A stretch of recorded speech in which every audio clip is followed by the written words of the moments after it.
বিভাগ গুৱাহাটী বিশ্ববিদ্যালয়ৰ প্ৰথম ষান্মাসিকৰ ছাত্ৰী চিম্পল শইকীয়া তেখেতকো আপোনালোকৰ সৈতে পৰিচয় কৰাই দিছোঁ। তেখেত লেখক হিচাপে কবি হিচাপে তেখেত জনপ্ৰিয়। তেখেতেও তেখেতৰ দৃষ্টিকোণেৰে গুৱাহাটী বিশ্ববিদ্যালয়ৰ ছাত্ৰ ৰাজনীতিৰ এই বিষয়টো আমাৰ মাজত দাঙি ধৰিবলৈ পাৰিব বুলি আমি আশা কৰিছোঁ। আমি প্ৰথমে মই নন্দিতা বৰঠাকুৰক সুধিব বিচাৰিছোঁ, তেখেতক এটা প্ৰশ্ন সুধিব বিচাৰিছোঁ যে তেখেত যিহেতু ABVPৰ লগত অখিল ভাৰতীয় বিদ্যাৰ্থী পৰিষদৰ লগত দীৰ্ঘকালৰ পৰা জড়িত হৈ আছিলে, তেখেতে জানে সেই সংগঠনৰ বিষয়ে বা সাংগঠনিক কাম কাজত তেখেত জড়িত। গতিকে তেখেতে কেনেধৰণে ভাবে যে এই উত্তৰণ মানে অখিল ভাৰতীয় বিদ্যাৰ্থী পৰিষদৰ ছাত্ৰৰ এই উত্তৰণ যি কাৰণত আজি গুৱাহাটী বিশ্ববিদ্যালয়ৰ দৰে এখন মহান বিশ্ববিদ্যালয়ত সৰ্বোচ্চকৈ হ'ব বুলি কথা নাথাকে, অলপ বেলেগো হয়। NSUI চাগে এখন আসন পাইছে, এনেকুৱা এটা ৰিজাল্ট হৈছে। চিম্পল শইকীয়াই কি ভাবে এই আজিৰ ফলাফল ঘোষণা কৰা এই নিৰ্বাচনটোৰ সন্দৰ্ভত তেখেতৰ কি প্ৰতিক্ৰিয়া, এইটো অকণমান খোলাখুলিকৈ যদি কয়। আমি যদি চাওঁ স্বাধীনতাৰ পৰৱৰ্তী সময়ত 70-80 দশকৰ পিছৰ সময়ছোৱাত সেই সময়ছোৱাত যেতিয়া আমাৰ ভাৰতৰ অবৈধ অনুপ্ৰৱেশকাৰীসকলৰ কাৰণে যেতিয়া আন্দোলন হৈছিল, যিহেতু অসম আন্দোলন সকলোৱে পৰিচিত, আৰু সেই আন্দোলনত আমাৰ অসমৰ বহু মানুহ শ্বহীদ হৈছিল। আৰু সেই শ্বহীদৰ জলাঞ্জলি হিচাপে আমাৰ যি ছাত্ৰ সমাজে যেতিয়া একগোট হৈ আন্দোলন কৰিছিল, সেই ছাত্ৰসকলৰ শক্তি পৰিচয় আছে। আৰু সেই ক্ষেত্ৰত মই ছাত্ৰ ৰাজনীতিক মই একপক্ষীয় হিচাপে মই তেওঁলোকক মই সন্মান জনাওঁ, কাৰণ সেই ছাত্ৰ ৰাজনীতিৰ পৰাই আমাৰ বিশ্ববিদ্যালয়সমূহত বৰ্তমান ৰাজনীতি এক খলকনি সৃষ্টি কৰি আহিছে। আৰু এই ক্ষেত্ৰত আজি মই যদি গুৱাহাটী বিশ্ববিদ্যালয়ৰ এগৰাকী ছাত্ৰী হিচাপে যদি মই চাওঁ, আজি নিৰ্বাচনখন সঁচাকৈ ফলাফলে এটা আকৰ্ষিত কৰিছে। আমি যদি চাওঁ নিৰ্ভীক নিৰপেক্ষতা হিচাপে কোনো দল বা সংগঠনসমূহ আমি যদি এটা পক্ষত ৰাখি কৰি আমি যদি চাওঁ, আজি যিগৰাকী সভাপতি পদত তেখেত জয়ী হ'ল, তেখেতক মোৰ ফালৰ পৰা এখন মঞ্চৰ পৰা অভিনন্দন জ্ঞাপন কৰিছোঁ। কাৰণ তেখেতে যিহেতু ময়ো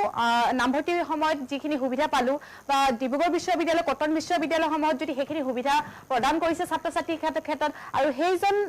মানস প্ৰতিম ডেকাই কিন্তু গুৱাহাটী বিশ্ববিদ্যালয়ৰ কাৰণে যিখিনি অৱদান আগবঢ়াইছিল, বাকী অন্য কেইজন কেণ্ডিডেটো ক'বলৈ গ'লে সবল আছিল, এখন যুঁজ হৈছিল যিখনত মানে বহু কথা শিকা হ'ল। ঠিক তেনেকৈ তেখেত মানস প্ৰতিম আছিল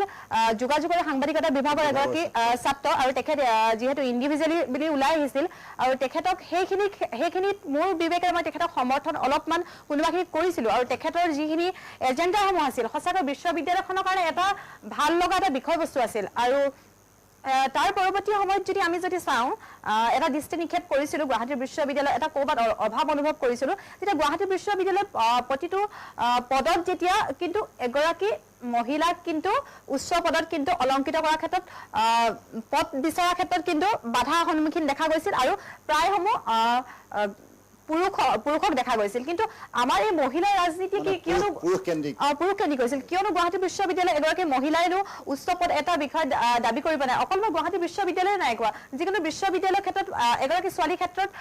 এটা সমস্যা আহি পৰে, প্ৰত্যাহ্বান আহি পৰে, এখন হোষ্টেল কেন্দ্ৰিকৰ প্ৰত্যাহ্বান আহি পৰে, এখন ডিপাৰ্টমেণ্টৰ প্ৰত্যাহ্বান আহি পৰে, আৰু এটা বেকত দল বা সংগঠন নাথাকিলে কিন্তু এজনী ছোৱালীৰ কাৰণে প্ৰত্যাহ্বান আহি পৰে। সেই কথা কিন্তু আজি মই অনুভৱ কৰিলোঁ, আজি এইখন মঞ্চৰ পৰা অনুভৱ কৰিছোঁ। আৰু মই দেখিলোঁ যিহেতু আজি দুগৰাকী যিহেতু সহকাৰী সাধাৰণ সম্পাদিকা পদত আগবঢ়াইছিল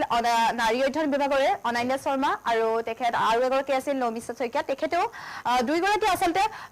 দুখন মহাবিদ্যালয়ৰ তেওঁলোক সাধাৰণ সম্পাদক হৈ আহিছিল, দুয়োগৰাকী কণ্ঠ উচ্চ কণ্ঠ আছিল। আচলতে সেইখনৰ এটা কম্পিটিশ্যন এটা হৈছিল, ভাল এটা প্ৰতিযোগিতামূলক হৈছিল, আৰু সেই ক্ষেত্ৰত তেওঁলোকে মোক বেছি আকৰ্ষণ কৰিলে তেওঁলোকৰ পদকেইটাই। মই ভাবোঁ আগন্তুক দিনত তেনেকুৱা আৰু অনাকাংক্ষিত কিছুমান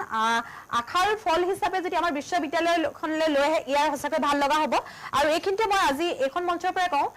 আৰু এজন ওলাইছিল, তেওঁ কিন্তু কোনো দল সংগঠন নাছিল। আজি গুৱাহাটী বিশ্ববিদ্যালয়ে এটা নতুনত্ব বাৰ্তা দিলে, কিন্তু হয়তো তেখেত হাইলাইটত আজি মিডিয়াৰ চেনেলত তেখেত নাই। তেখেত হৈছে মিণ্টু ডেকা, তেখেত তৰ্ক আৰু আলোচনা বিভাগত উঠিছে, তেখেত নন হোষ্টেলাৰ হয়, তেখেতৰ কোনো বেকত কোনো দল সংগঠন নাই, কিন্তু তেখেতে আজি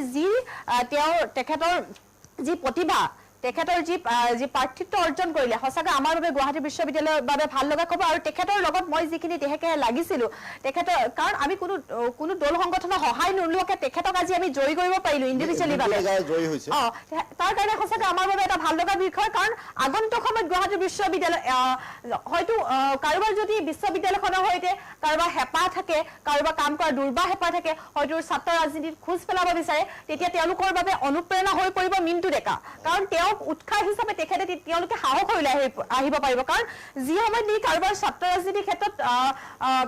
এখোজ আগবঢ়াই যাব বিচাৰে কিন্তু তেওঁলোকে গুৱাহাটী বিশ্ববিদ্যালয়ত যদি নন হোষ্টেলাৰ হয় তেতিয়া কিন্তু তেওঁ কোনোবা এখিনিত ৰৈ যাব লগা হয় আৰু অকল গুৱাহাটী বিশ্ববিদ্যালয় নহয় যিকোনো বিশ্ববিদ্যালয়তে তেখেত ৰৈ যাব লগা হয় কিন্তু তেনেকুৱা পৰিপ্ৰেক্ষিতত আজি গুৱাহাটী বিশ্ববিদ্যালয়ৰ প্ৰত্যেকগৰাকী ছাত্ৰ ছাত্ৰী আজি এটা চিনাক্ত কৰিলে যেন উচিত বিবেকেৰে আজি মিণ্টু ডেকা তেখেতক জয়ী কৰি আজি তেখেতক সফলতা অৰ্জন কৰি আজি গোটেই গুৱাহাটী বিশ্ববিদ্যালয়ক এক নতুনত্ব বাৰ্তা দিলে বুলি মই ভাবোঁ মই চিম্পল শইকীয়াক আৰু এটা কথা সংযোজন কৰিব বিচাৰিছোঁ তেখেতৰ বক্তব্যত আপুনি যে কোৱা নৈমী খা তেখেতো জয়লাভ কৰিছে হয় হয় তেখেতে বিপুল ভোটত জয়লাভ কৰিছে আৰু আপোনাৰ গোটেই বক্তব্যখিনি শুনাৰ পাছত আপুনি প্ৰথম ষান্মাসিকৰ ফাৰ্ষ্ট ছেমিষ্টাৰৰ ষ্টুডেণ্ট আপোনাৰ গোটেই কথাখিনি শুনাৰ পাছত মানে এনেকুৱা এটা অনুভৱ হৈছে যে আপুনি ভৱিষ্যত ভাবিকালত আপুনিও গুৱাহাটী বিশ্ববিদ্যালয়ৰ নিৰ্বাচনত প্ৰতিদ্বন্দ্বিতা কৰাৰ সপোন পুহি ৰাখিছে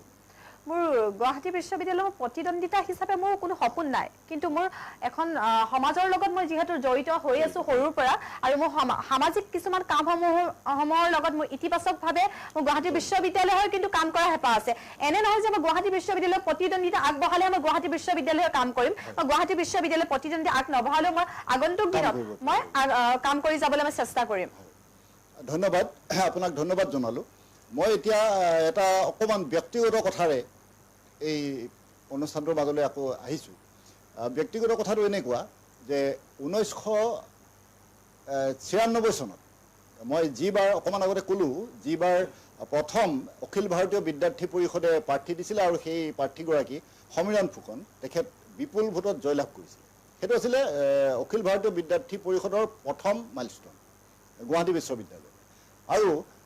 সকলোতকৈ কিবা ডাঙৰ এটা কথা মানে এই সমীৰণ ফুকনৰ লগত মই আছিলোঁ ৰুমমেট এই বিশ্ববিদ্যালয়ত গতিকে তেখেতৰ লগত মোৰ এটা মানে ভাল আন্তৰিকতা আছে তেতিয়াও আছিলে এতিয়াও আছে মই সেই কথাটো এই অনুষ্ঠানত এইকাৰণেই আনিছোঁ যে তাৰ মাজত এটা দীঘলীয়া পৰিক্ৰমা তাৰ চলি গ'ল দীঘলীয়া পৰিক্ৰমা হৈ গ'ল ছাত্ৰ ৰাজনীতিৰ বহুত উত্থান পতন ইয়াৰ মাজতে ঘটি গ'ল কিন্তু তাৰ পাছত অখিল ভাৰতীয় বিদ্যাৰ্থী পৰিষদে আজি কিন্তু সৰ্বোচ্চ স্থানত অধিষ্ঠিত হ'বলৈ আগবাঢ়িব পাৰিলে সেইটো এটা ডাঙৰ কথা এই ডাঙৰ কথাটোৰ লগত মই নন্দিতা বৰঠাকুৰক পোনপটীয়াকৈ মই এটা কথা সুধিব বিচাৰিছোঁ অকণমান আগতে আমি আলোচনা কৰি আছোঁ যে সদৌ অসম ছাত্ৰ সন্থা এটা সময়ত 61 আছিলে গুৱাহাটী বিশ্ববিদ্যালয়ত এই আজিৰ ফলাফলে সদৌ অসম ছাত্ৰ সন্থাক ক'ৰবাত মুখ ঠেকেচা দিলে নেকি তেখেতে কি ভাবে মই এনেকুৱা ধৰণৰ শব্দ ক'বলৈ বেয়া পাম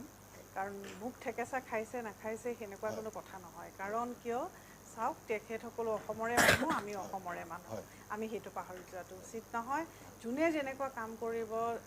বা যি ধৰণে আগবাঢ়িবৰ কাৰণে এতিয়া কম্পিটিশ্যনৰ যুগ সঁচা কথা ক'বলৈ গ'লে কম্পিটিশ্যনৰ যুগ ইয়াতো এতিয়া কম্পিটিশ্যনৰ যুগ যোনে আজি যেনেকৈ চিম্পল শইকীয়া ভণ্টীয়ে মোৰ কথাটো ক'লে দীপাংকৰ গগৈ কৈছে যে উচিত প্ৰাৰ্থী উচিত কথা উচিত প্ৰক্ষেপ উচিত চিন্তাধাৰাৰে যোন আগবাঢ়ি আহিব তেওঁলোককে সমাজে আঁকোৱালি সেই দিন আহিছে কাৰণ কিয় এতিয়াৰ ল'ৰা ছোৱালীখিনি আগৰ আমাৰ সময়ত বা তাতকৈও আগতকৈ কিবা এটা যে প্ৰভাৱিত কৰিছিলে গোটেই ৰাজনীতিৰ ক্ষেত্ৰত সেইটো নাই এতিয়া বাতাবৰণ সম্পূৰ্ণ সলনি হৈছে গতিকে মই মুখ ঠেকেচা খোৱা কথাটো মই নকওঁ কিন্তু তেওঁলোকে তেওঁলোকৰ সেইটো জানিব কিন্তু মই এইখিনিতে চিম্পল শইকীয়া ভণ্টীয়ে এটা কথা ক'লে যে হয় হোষ্টেলাৰ্ছ নহ'লে ছোৱালীবিলাক জিকিবলৈ অলপ অসুবিধা হয় কিন্তু মই এইখিনিতে কথা এটা মোৰ মনত পৰিছে আমাৰ লগৰে আছিলে হয় লগৰ নিচিনাই আছিলে কোন চনটো মই পাহৰিছোঁ জোনালী দেৱী বুলি আমাৰ খাৰগুলিৰ ছোৱালী হা আমি একেলগে বিদ্যাৰ্থী পৰিষদত আছিলোঁ আৰু তাই মই পাহৰিছোঁ গাৰ্লছ কমনৰ মানে তাই আলোচনী কোনোবা এটা বিভাগত তাই নন হোষ্টেলাৰ্ছ আছিলে কিন্তু তাই বিদ্যাৰ্থী পৰিষদৰ ফালৰ পৰা তাতে জিকিছিলে তেনেকৈ অলেখ আছে তেনেকুৱা ধৰণৰ উদাহৰণ আছিলে কিন্তু সেইটো সময়তো সেইটোৱে আছিলে যে ছাত্ৰসকলে এটা সদায় পজিটিভ বস্তু গ্ৰহণ কৰে আপুনি যিমানেই নহওক আপুনি চাব